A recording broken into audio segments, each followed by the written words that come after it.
Hello students, welcome all of you to study at home. Today we will discuss poem 4, A Things of Beauty by John Keats from Flamingo, class 12th. Who is John Keats? John Keats is an English romantic poet. He was born on October 31, 17th century 95 in London. In 18th century 16th, Keats became a licensed apothecary, but he never practiced his profession, deciding to write poetry. In July 18th century 20, he published his third and best volumes of poetry, Lamia, Isabella, The Eve of St. Agnes, and other poems was included in this third volume. About the poem, A Things of Beauty. A Things of Beauty is an excerpt from the poem Endymion, a poet romance. Endymion is a poet romance based on Greek legend. Endymion is based on Greek legend in which Endymion, a beautiful young shepherd and poet who lived on Mount Latmos, had a vision of Cynthia, the moon goddess. The enchanted youth resolved to seek her out and so wander away through the forest and down under the sea. A thing of beauty. Before you read, what pleasure does a beautiful things give us? Are beautiful things worth treasuring? A thing of beauty is a joy forever. Its loveliness increases. It will never pass into nothing less.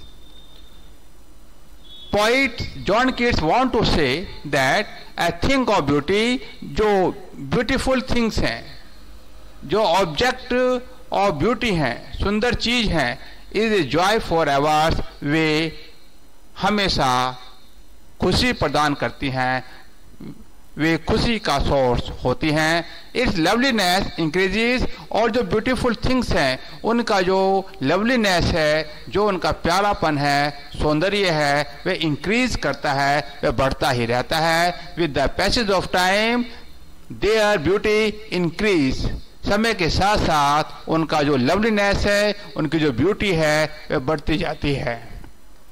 And what is the meaning of a thing of beauty?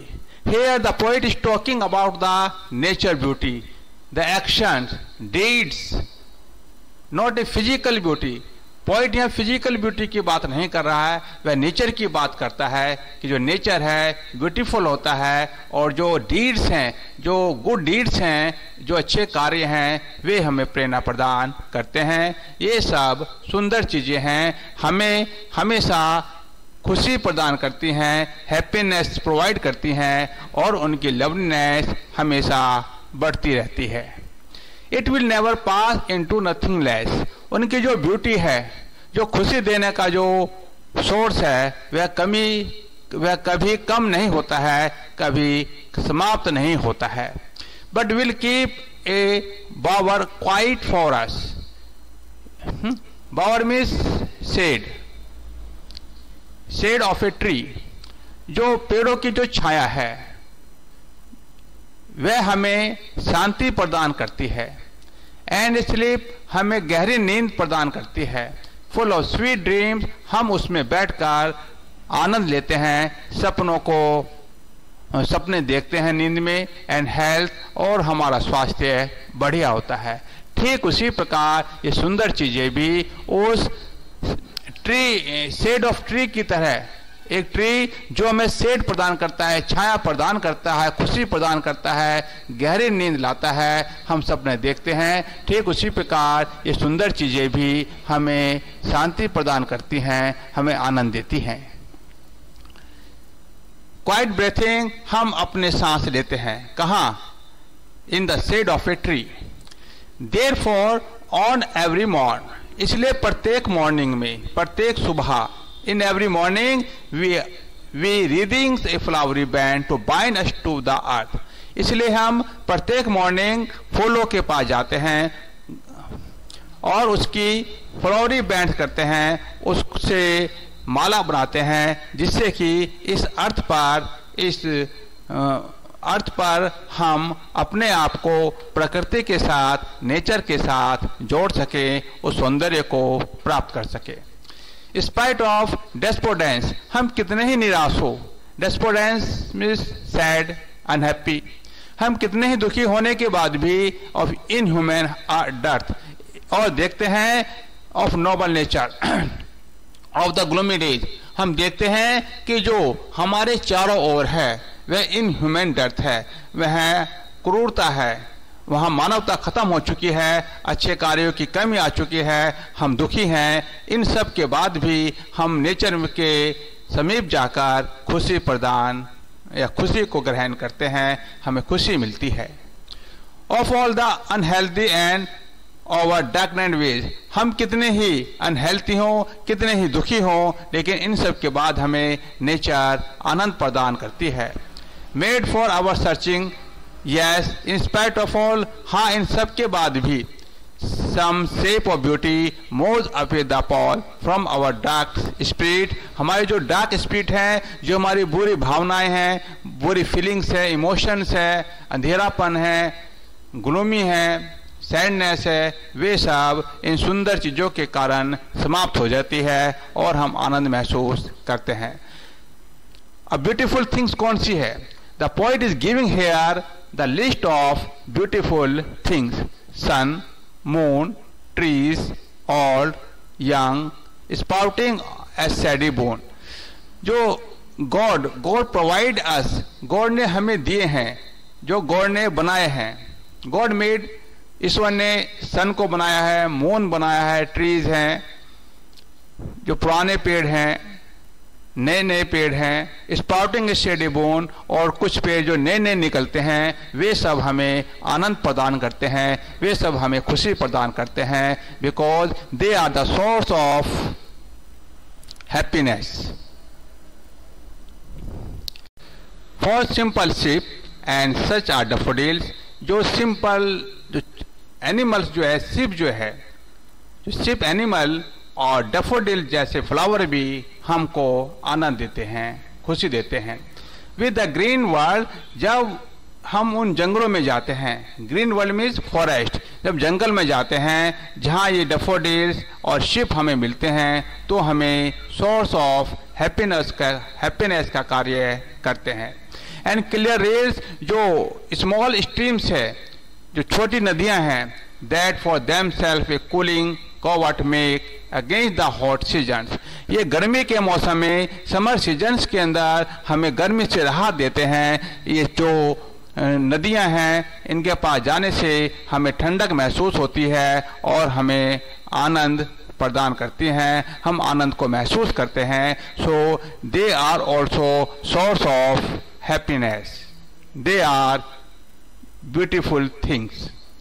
The mid forest brake rich with a sprinkling of fair मक्स rose blooms, जहाँ मक्स रोज खिले होते हैं, जो सुगंधित फूल जो हैं वो खिला होता है, ब्लूम्स करता है, और उसकी सुगंध चारों ओर जंगल में फैली रहती है, तो वह भी हमारे दुखों को, हमारे कष्टों को कम करती है और हमें खुशी प्रदान करती है. And such too is the grandeurs of the dooms, और वे जो महान लोग हैं जो मर चुके हैं, वे भी हमें खुशी प्रदान करते हैं. We have imagined for the mighty dead, जब हम उन शक्तिशाली मरे हुए लोगों को, ग्रेट पर्सन को याद करते हैं, जैसे कि Subhash Chandra Bose, Bhagat Singh, Shakespeare, Milton etcetera. जब हम उनको इमेजिन करते हैं, उनके बारे में सोचते हैं, उनकी कहानियों को पढ़ते हैं, उनकी लाइफ इवेंट्स को पढ़ते हैं, तो हमारे अंदर एक उत्साह, एक ऊर्जा का संचार होता है. और लवली टेल्स, जितनी भी प्यारी प्यारी कहानियां हैं, सुंदर कहानियां हैं, दैट वी हैव हर्ड, जो हम सुनते हैं या हम पढ़ते हैं, वे सभी कहानियाँ एक इमॉर्टल ड्रिंक की तरह होती हैं, एक अमृत की तरह होती हैं। जैसे कि अमृत का फुवारा होता है वह हमें अमृत प्रदान करता है, ठीक इसी प्रकार ये कहानियाँ भी हमें कभी समाप्त न होने वाली खुशी प्रदान करती हैं, आनंद प्रदान करती हैं। Pouring unto us from the heaven bring, और ये सब कहानियाँ, ये सब जो ब्यूटीफुल थिंग्स हैं, ये सब हेवन के किनारे से हमारे पास आती हैं। So all these nature are the source of beauty.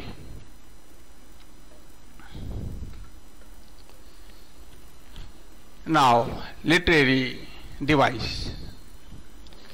Anaphora, use of some word into consecutive lines.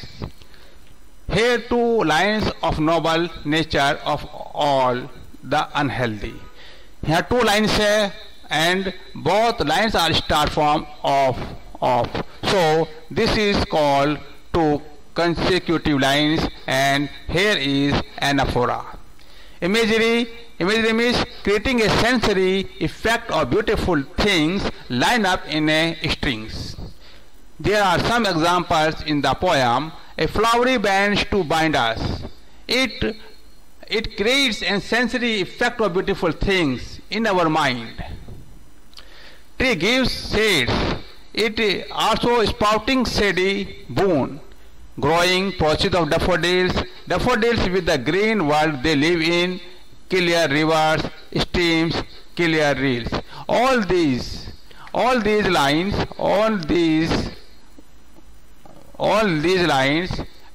creates a sensory effect of beautiful things in our mind. So there is imagery because in our mind we feel an image. कि growing process of daffodils, tree gives shades, all these come in our mind when we read in the poem.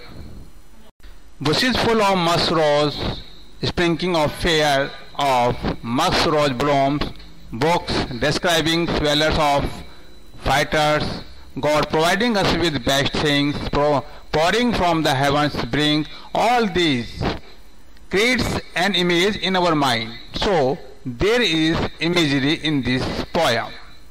Metaphor, a comparison that does not use the words like or as.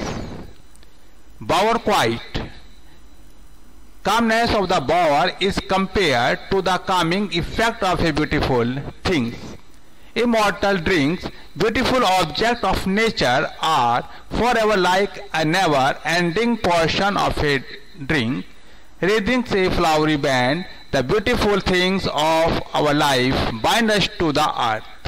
Here we find the metaphor because poet is doing compare but without using words like or as. Alliteration, use of consonant sound at the start of two words which are closed in series. Here are in this poem many examples. Look here, band and bind, two words very close and consonant sound B is here, band and bind.